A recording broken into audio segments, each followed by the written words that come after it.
영암교회 365 성경통도 계속해서 함께 하시는 모든 성도님들 주님의 이름으로 축복합니다. 에스더에 대한 개요를 담당하게 된 이완희 목사입니다. 에스더서 총 10장으로 구성되어 있습니다. 흥미롭게도 이 에스더는 영화의 배경이 되는 성경이기도 합니다. 바로 300이라는 영화가 그 중 하나입니다. 페르시아 전쟁은 1차, 2차, 3차가 있었습니다. 1차는 폭풍 때문에 끝났고 2차는 마라톤 전쟁이라고 불리고 3차는 살라미스 해안에서 일어난 전투입니다. 그 3차 살라미스 전투를 배경으로 한 것이 바로 300이라는 영화입니다. 아무튼 이 영화에 등장하는 페르시아의 왕의 이름이 바로 크세르세스입니다. 사진을 보시면 굉장히 무섭게 생겼습니다. 이 크세르세스라는 이름은 헬라어고 그 사람의 페르시아 이름이 따로 있고 그 사람의 히브리식 이름이 무엇이냐면 바로 아하수에로입니다. 그러니까 이 사진에서 보시는 사람이 에스더서에 나오는 아하수에로 왕이고 이 아하수에로가 에스더와 결혼하게 되는 것입니다. 말씀 중에 에스더가 죽으면 죽으리라 라고 했던 말이 어느 정도 이해가 되는 것 같습니다. 성경 안에 있는 각각의 책들 가운데는 독특한 특징이 있습니다. 성경 66권 가운데 에스더서만이 가지고 있는 독특한 특징, 그리고 가장 대표적인 것은 그것은 성경임에도 불구하고 하나님의 이름이 단 한 번도 나오지 않는다는 것입니다. 제사, 율법, 말씀, 하나님 이런 것들에 관련된 단어가 한 번도 등장하지 않습니다. 유일하게도요. 그럼에도 불구하고 이 에스더서는 다른 어떤 책보다 하나님을 느낄 수가 있습니다. 그러니까 하나님의 이름을 말하지 않으면서도 하나님을 소개하고 있는 책, 하나님의 이름을 말하지 않으면서 하나님이 지금 어떻게 역사하고 있는지를 말하고 있는 책, 그게 바로 에스더서입니다. 그러면서 소설처럼 기승전결을 완벽하게 구성하고 있습니다. 하지만 그런 소설처럼 읽기에 에스더는 굉장히 깊은 내용을 담고 있습니다. 이 당시에 에스더서를 읽는 사람들에게 이 성경이 얼마나 필요했는지 모르겠습니다. 그러므로 이 시간에는 이 에스더서는 누가 기록했는지, 이 에스더서의 역사적인 상황이 무엇인지, 어떤 상황에서 기록되었는지, 이 책이 누구에게 기록되었는지, 에스더서가 기록된 이유는 무엇인지를 지금 간략하게 살펴보도록 하겠습니다. 첫 번째는 누가 기록했을까입니다.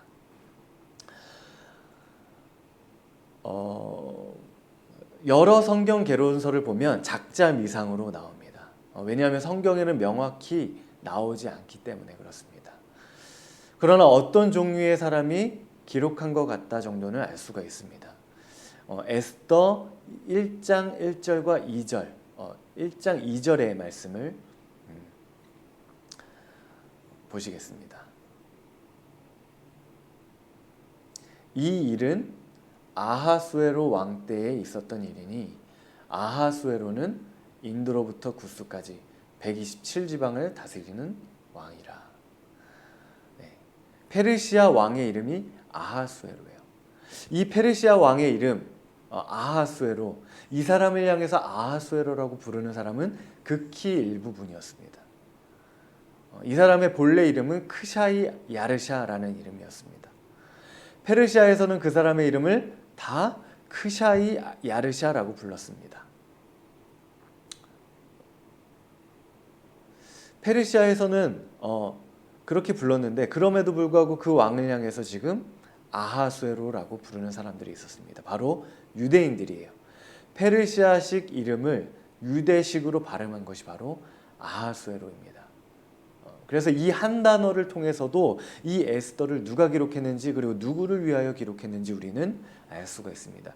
모든 사람들을 위한 것이 아니라 크샤이 야르샤라는 페르시아 왕을 아하수에로라고 부르는 유대인을 위해서 기록했습니다. 또 하나의 특징은 유대인들의 관습이 잘 나타나 있습니다.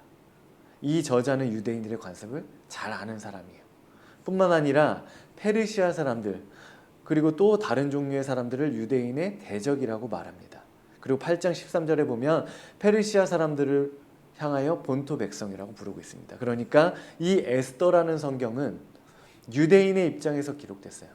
그래서 우리는 이 에스더를 기록한 저자를 추측할 때 정확히는 알 수 없지만 유대인인 것 같다라고 추측할 수 있는 것입니다. 언제 기록했을까입니다. 아마 아하수에로 왕이 죽은 이유인 것 같습니다. 10장 2절에 이런 말이 있기 때문입니다. 읽어보겠습니다. 왕의 능력 있는 모든 행적과 모르드게를 높여 존귀하게 한 사적이 메대와 바사 왕들의 일기에 기록되지 아니하였느냐. 일반적으로 왕의 행적은 왕이 죽은 이후에 기록하는 것이 상식입니다. 예외도 있지만요. 그리고 1장 1절도 그런 느낌이 있습니다. 1장 1절입니다. 이 일은 아하수에로 왕 때에 있었던 일이다. 아무래도 이 두 구절에 의해서 아하수에로 왕이 죽은 다음에 기록된 것 같다고 보여집니다.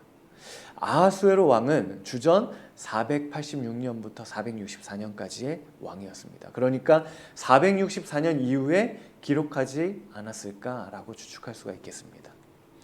464년 이후에는 아주 중요한 일이 유대인에게 있었습니다.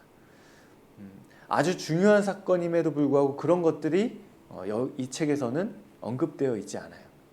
이 당시 유대인들은 페르시아의 어떤 상태로 있었습니까? 포로 상태입니다. 458년, 약 6년 뒤에 무슨 일이 일어나냐 하면 2차 포로 기환이 이루어집니다. 1차 포로 기환은 538년입니다. 이것은 유대인들만 돌아간 것이 아니라 바벨론에 포로 잡혀온 모든 민족이 다 돌아가는 것이었습니다.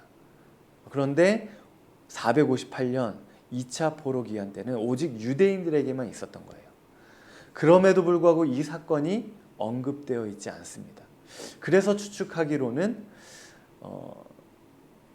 주전 464년과 458년 이 사이에 기록되지 않았을까, 이 사이에 기록된 것 같다라고 추측할 수가 있겠습니다. 그렇다면 세 번째는 누구에게 기록되었을까? 이것이 중요합니다. 모든 사람에게 기록되었을까요? 아니요. 페르시아 사람도 아니었고 바로 유대인이었습니다. 페르시아 전역에 흩어져 있는 유대인들. 그 당시 유대인들이 페르시아에서 어떤 상황 속에 있었을까를 살펴보면 되겠습니다. 에스더서가 약 460년경에 기록되었다는 것을 가정할 때 유대인들을 세 부류로 나눌 수가 있습니다. 첫 번째는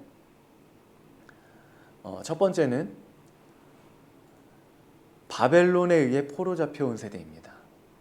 포로는 총 4차례로 잡혀왔습니다. 605년, 597년, 586년, 582년. 이 4번의 포로 잡혀온 것을 실제로 경험했던 사람들입니다. 두 번째는 포로 잡혀온 것을 실제로 경험하지 않았습니다. 그런데 이 사람들이 와서 바벨론에 끌려와서 자녀를 낳았어요. 그래서 바벨론에서 태어난 사람들이 있었겠죠. 그런데 이 사람들은 유대 문화를 직접 경험하지 못했던 세대입니다. 그리고 마지막으로는 페르시아에서 태어난 세대가 있겠죠. 왜냐하면 남유다는 바벨론에 의해서 멸망했습니다. 그런데 이 바벨론은 539년에 페르시아에 의해서 멸망당했어요.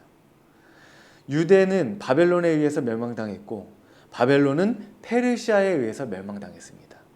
그러니까 페르시아에 있었던 유대인들은 굉장히 복잡했습니다. 실제로 포로 잡혀온 것을 경험한 사람도 있고 바벨론에서 태어났는데 또 전쟁이 일어나서 페르시아에 포로 잡혀간 사람들이 있었습니다. 또 어떤 사람들은 페르시아에서 태어난 사람들. 그러니까 이 에스더서를 읽고 있는 사람들은 그런 굉장히 복잡한 그런 역사의 아픔, 민족의 아픔을 가지고 있는 사람들이었습니다.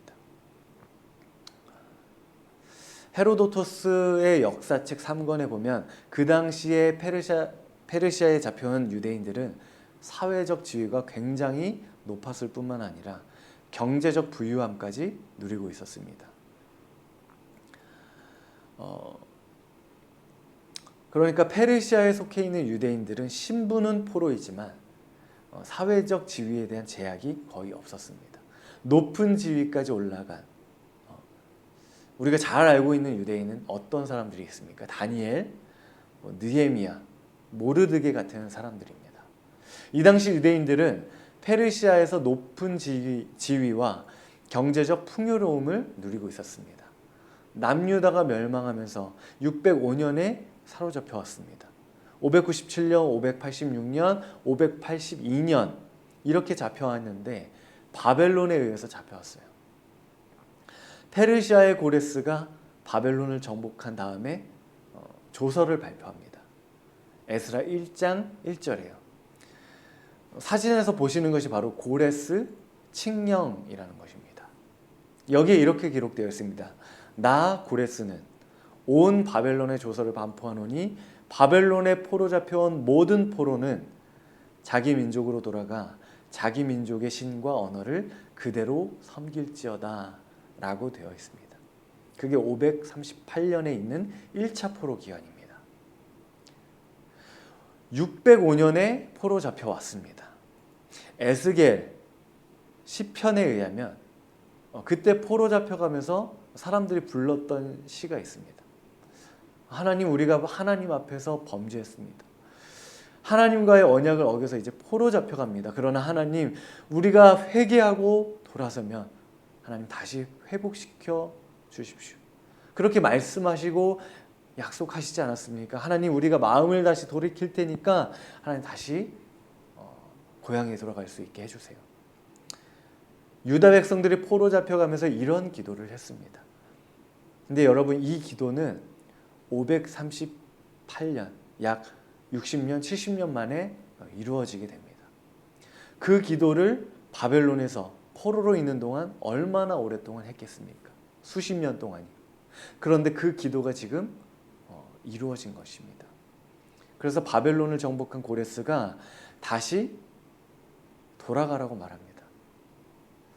여러분이라면 돌아가시겠습니까? 안 돌아가시겠습니까? 제가 방금 전에 설명했던 것을 혹시 기억하시나요? 이스라엘이 바벨론에서든 페르시아에서든 아주 미천한 대우를 받았었나요? 아니요. 물론 그런 사람들도 있었지만 경제적으로 부유해진 사람들도 있었습니다. 사회적 지위도 높은 사람이 있었습니다. 바벨론에서 정말 힘들게 살았습니다. 페르시아의 고레스가 이제 가라 하면 얼른 갔었을까요? 아니요. 어느 정도 경제적으로 부유하게 사는 사람들도 있어요. 너무 잘 살았던 사람들도 있었습니다. 기도는 했습니다. 하나님, 고향 가게 해주십시오. 우리 민족이 해방되게 해주십시오. 예루살렘에 다시 돌아가게 해주십시오. 근데 정말 그 기도가 응답됐습니다. 그래서 고레스가 가래요. 갔을까요? 안 갔을까요? 여러분, 이 당시 잡혀온 유대인이 추측으로 약 200만 명 정도 됩니다. 에스라서 2장에 보면 1차 포로기한테 돌아간 그 사람들의 명단, 그리고 인구수가 등장합니다. 그것에 근거해서 추측하자면 약 5만 명입니다. 돌아간 사람은. 한 나라가 다시 돌아오는데 5만여 명이 돌아와요. 정말 적은 수가 돌아왔습니다. 그럼 나머지 사람들은 왜 안 돌아왔을까요? 그 남아있는 사람들을 위해서 바로 에스더서가 기록된 것입니다. 그 남아있는 사람들은 어떤 심정이었을까요?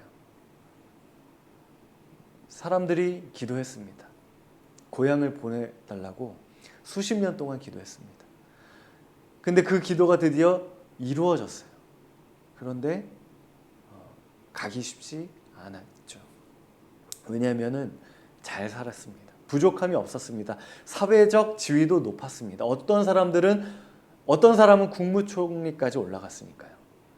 그러니까 자기들을 홀대할 수 있는 사람이 없었습니다. 수많은 민족이 모여서 바벨론을 이루고 있고 페르시아에서도 마찬가지였습니다. 그런데 거기서도 자기를 무시할 수 있는 민족이 없었습니다. 페르시아의 고레스가 이제 돌아가래요. 그리고 돌아가는 사람들을 페르시아에서 보내줬습니다. 그 유다 사람들의 기분이 어땠을까요?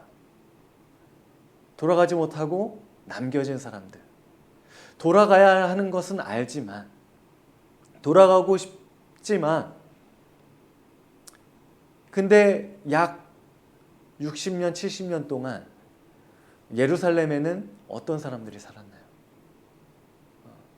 사람들이 살긴 살았지만 아주 적은 수가 살았습니다. 근데 내가 돌아간다고 해서 내가 살 집이 없어요. 교육시설도 없고, 음식은 어떻게 합니까? 직업은 어떻게 하죠? 지난 60년, 70년 동안 예루살렘은 존재했지만 사회적으로, 경제적으로 폐허나 다름없는 곳이었습니다. 근데 페르시아는 내가 원하는 것은 다 할 수 있는 곳이었습니다. 더군다나 돈도 있었으니까요. 근데 돌아가라는 것입니다. 돌아가는 사람이 있었습니다. 그래서 이 사람들이 돌아가는 사람들을 배웅합니다. 그러면서 자기도 가야 하는 것을 알고 있습니다. 내가 수십 년 동안 그렇게 기도했으니까요. 그런데도 못 가요. 왜냐하면 자기의 삶 때문에. 그 마음이 평안했을까요? 그렇다면 그 사람들이 하나님에 대해서 어떤 질문과 어떤 마음을 가졌을 가능성이 클까요? 가라는 명령에도 가지 못하는, 어쩔 수 없이 페르시아에 남아서 살 수밖에 없는 사람들, 그 유대인들은 하나님에 대해 어떤 감정을 가지고 있었을까요? 두려움이겠죠. 하나님께 버림받는다는 그런 두려움. 하나님 우리를 어떻게 생각하실까? 그렇게 하나님을 사랑한다고 고백했는데, 기도했는데 결정적인 순간이 되니까 하나님의 말씀을 지키지 못하게 됐습니다. 배신하게 됐습니다. 그런 상황 속에서 하나님은 여전히 우리를 보호하실까? 하나님이 여전히 우리를 사랑하실까? 여전히 하나님이 나를 향해서 내 백성이라고 불러주실까? 라고 생각하는 그런 사람들에게 기록된 게 바로 에스더입니다. 내가 하나님을 향해서 열심히 봉사하고 있는 사람들, 하나님을 향해서 내 힘과 온 열심을 다해서 하나님께 마음을 쏟는 그런 사람들에게 기록된 책이 아니라, 내가 어떻게 해야 되는지 알고 있습니다. 내가 하나님을 이렇게 섬겨야 되는 것을 알고 있습니다. 그런데 못하고 있습니다. 살아야 하기 때문에 어쩔 수 없이 하나님 말고 다른 것을 선택해버릴 수 없던 그 상황에 놓여있는 사람들, 그 인생의 고민 가운데 있는 사람들에게, 하나님을 향하여 죄책감을 가지고 있는 사람들에게, 그런 느낌을 가지고 있는 사람들에게 기록된 것이 바로 에스더서라는 것입니다.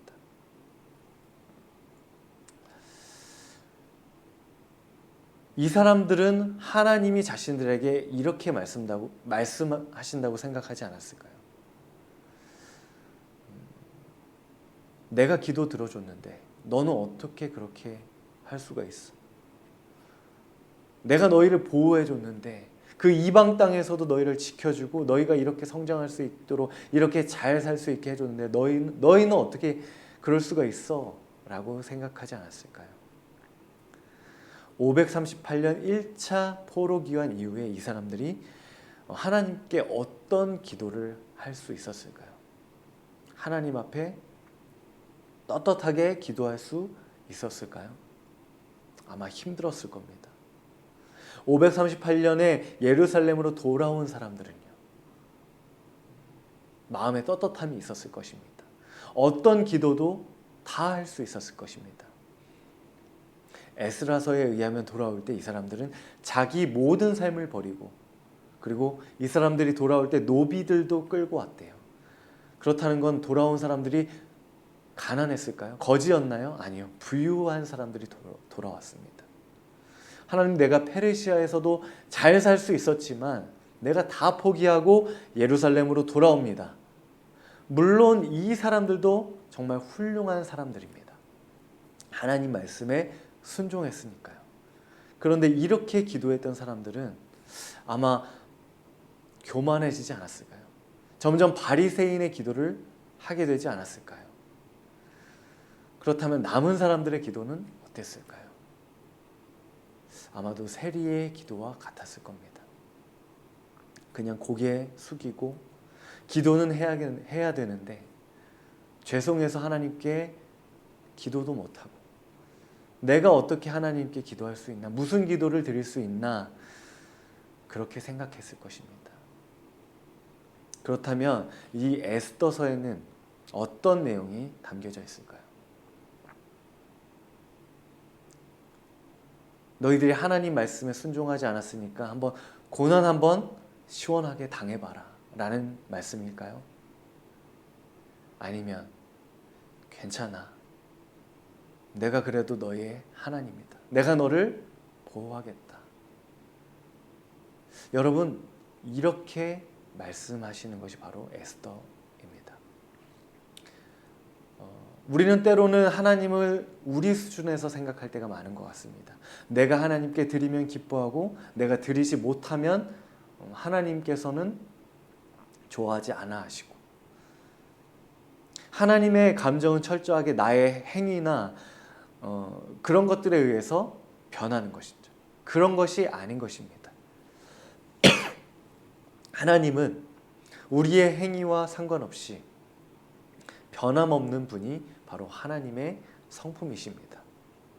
그분은 우리를 향해서 한없이 신실하신 분이십니다. 한 번도 그 신실하심을 거두신 적이 없는 분이십니다. 여러분, 이 에스더서를 읽으시면서 그 안에 있는 내용을 우리 삶에도 적용해 볼 수 있을 것 같습니다.